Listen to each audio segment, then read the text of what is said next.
Hi my friend, it's Pat Sloan here on Tackle It Tuesday. So first of all, I had been making a list, right, for Tackle It Tuesday, and I never did. Last week I said, I really didn't put things where I could scratch them off, like a bullet point kind of thing, and I didn't do that again. So I don't really have a list for this week. I need to think about that. Plus last week I did a lot of outdoor things, I did a lot of garden things, and so there really was little to no sewing. As you can see, I only did the bare minimum the last few days. The baby quilt still hasn't been trimmed, and that needs to be top priority. The baby's already been born, and I generally send the quilt a little bit afterwards, so I'm not having any pressure there, but I want it done. I'm also going to show you my Make-A-Wish. Actually going to make it in between filming here, because I haven't done that yet. But before we do that, let's talk about a few other things.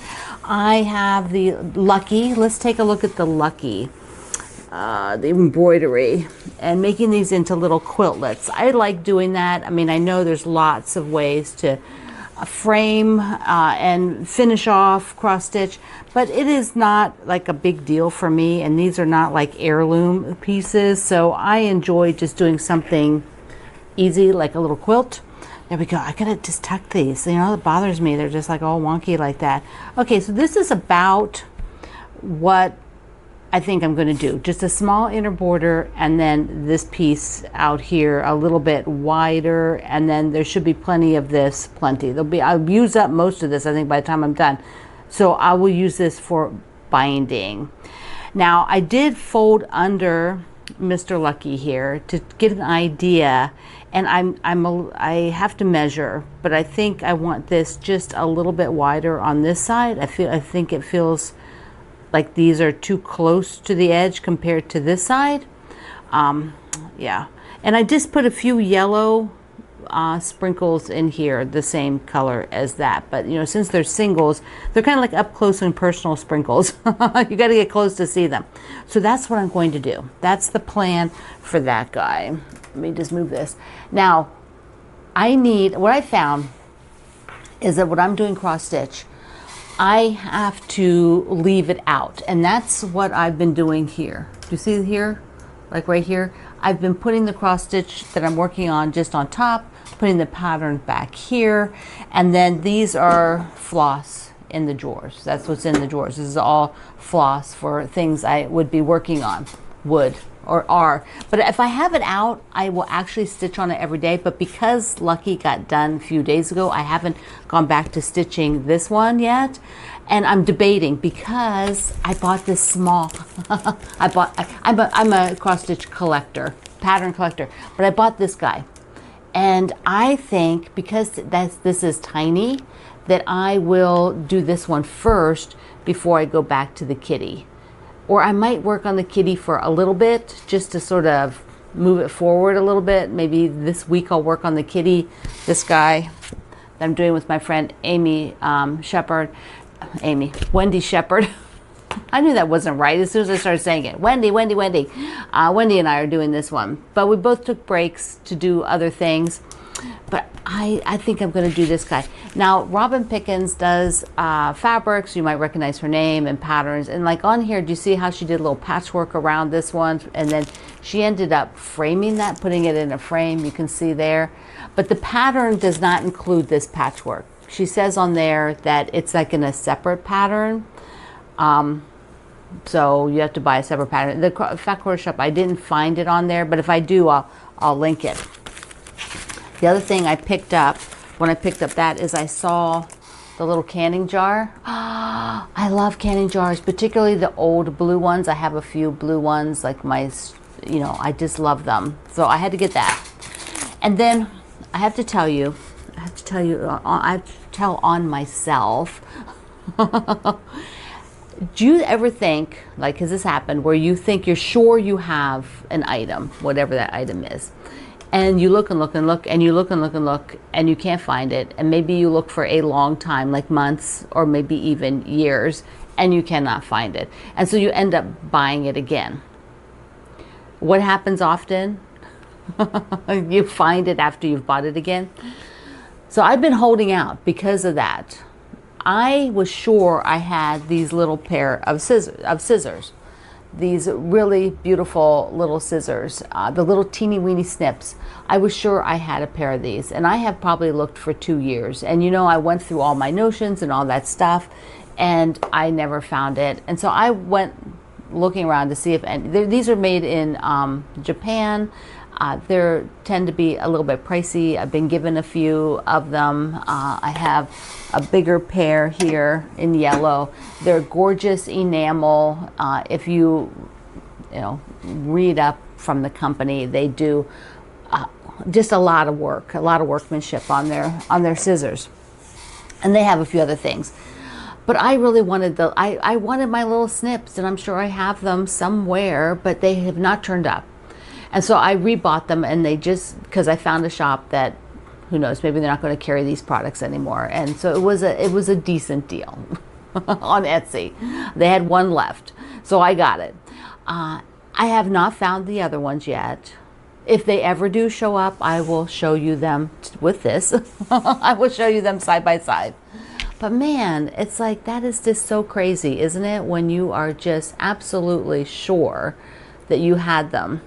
I don't know. They're probably in like a bag somewhere. Maybe I took them, like, I don't know, but I've gone through so many things multiple times. They've not shown up. So I don't know. I don't know if they'll show up or not. It's just so crazy. All right. The other thing is I need to pick binding for this guy. I don't remember if I made binding. So I am going to get my binding basket, and we're going to take a look. Geez. I get in the binding basket here. I go to put it on the table here, and I'm on the edge of my table, and I go to put it here, and I jam my finger on this. How does that happen? And I split my nail down really low. So I had to take a break, fix all that. What is that? I do find that after I broke my wrist, my sort of awareness sometimes of my left hand is not 100%. Like, I'll jam these fingers or bang them or do things much more often with my left hand. And there's no damage. I had a whole bunch of tests done last year, and I have no damage. I went to a hand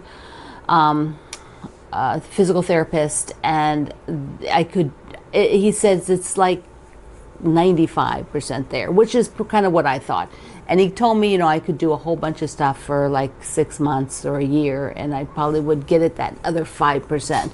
And so I do some things, but I'm not, it's kind of fine, except that when I do things like this, which are just a pain, because they hurt, and then you got to fix your nail, and it was split, whatever. Okay, so what's in the binding basket? What is in here? I have a feeling nothing for that baby quilt, because I do not really remember. Oh, wait. I did. I don't remember making it. See, this is why I have to check, because I make it, and then because it's made, I don't think about it. In my head, I'm like, I made it, put it in the basket. But then when the quilt gets ready to put binding on it, which often is, a while after, my brain has had a block to go look in here, and I'm trying to retrain it. It's kind of like a habit, I guess, because for years and years I didn't do this, and then when I started it, it's just taken me years, literally, to have this as a habit. And sometimes I think, well, maybe it's just not the right thing, because I am not locking in on it. Like, if you have things that you're trying to develop and you don't lock in on them, then to me it's like, well, maybe that's not the right thing for you. It's not how your brain is working. It's like the way, I can give you an example, the way Greg stores things, like digital things. He looks for them in a way different way than I would look at them, so that if he stores something and he wants to store it for me, I'm like, no, because I will never find it, because you put it in a place. He's like, oh, it's just temporary. It's like, that's fine, but from when you did it to when I go to find it, I won't remember where you put it, because it's not how I think. And that's been my problem with the binding basket, because I really want this to work. I want this to work because it's easier for me than if I have like 5 quilts at the long armor, what do I do with all of these? Put them in here. But when they come back, I don't immediately come and get this and put it with the quilt, which maybe that's a process I should do. I don't know. I'm thinking about that. You're thinking about that. So if you have, tell me, if you have a process like this, that you, maybe it might be sorting your fabric, because I think that's a big one for a lot of people. So how you sort your fabric. It took me quite a few years of changing how I sorted my fabric to come to what worked for me and what I immediately use and think of, and if I'm looking for something that works because that's where I put it. But you might be in that place yet where you haven't figured out, you know, where your fabric storage best works for your brain process. Or maybe you have something like this. Tell me if you have something that you're working towards getting the right combination, or the right place, or the right process for finding things again. At least this time it worked, right? I do not remember making this. I really don't. I make it and it's just, I don't need to remember it. So off it goes. So I'm glad I looked. I looked and it's there. Yay. Okay. So I think what I'm going to do is actually, I'm going to make this. I'll put the binding on it, but it won't, I won't hand stitch. I'm going to hand stitch the binding down, because I find on the little ones, I much prefer to hand stitch the binding down. And then we will look at the Stardust, the Make-A-Wish Part 1. And of course, this is a Fat Quarter Shop fundraiser for Make-A-Wish. And you are most likely also watching Kimberly's videos over at the Fat Quarter Shop. She's the owner of the Fat Quarter Shop. And she will have done the video on how to make this and everything. So I'm just going to be showing you the part of how I'm picking my fabrics. I'm using Tiny Secrets, which will be in the stores hopefully this month for you. They should be. And I will show you that. But first, I want to get Lucky done. So that's a finished project. Okay, here we go. I will be, and I'm going to do it before I trim it, put a piece of Heat and Bond's fusible interfacing on the back. And this is what it looks like. This is some scraps that I had left from the last time. And I think, I'm going to check here, that kind of works. It doesn't have a lot past the edges, which is totally fine. But this will go, well, it doesn't go on the front. You know that, right? It goes on the back. And that will give it a couple things. It will kind of give it some stabilizing. There's like a bumpy side here. You can see the bumpy side. And then this is smooth. So the bumpy is the adhesive. And I will just fuse that down there. You have to put a cloth over it, and basically I just put fabric like this. Just put a piece of, you know, quilt fabric on top, so that you're not putting your hot iron against this synthetic fabric. So I will do that because it'll stabilize it. It'll lock down the knots under there and any loose threads, and then I will trim it afterwards. So I'll do that first, just because I don't want to you kind of mess with it at the trimmed size. I want to do this kind of messing around with it prior. This is, I would normally maybe make it the whole width I'm going to trim, but I'm okay with this. I think it's fine. If I pull it down here, I get a little bit more width. There we go. So that's what I'm going to do. Here we go on the ironing board. Put this down with the nubby side down. Be sure it looks pretty good. Then I will put a piece of fabric over top. And at this point, I take the iron and I like steam, so give it a little steam. This will, kind of soften the adhesive and let it stick to the back of the piece. And voila! So here we go. Here we go. So now, I mean, it's still warm, but that is stuck on there. Maybe a few there. See, there's an edge that I didn't get quite enough, but that's okay. I can just redo it. And now it's stuck again. So all I did was just, put the cloth on it again and press it again. Now I'll trim it and make the little quilt top. I have the top done for Mr. Lucky.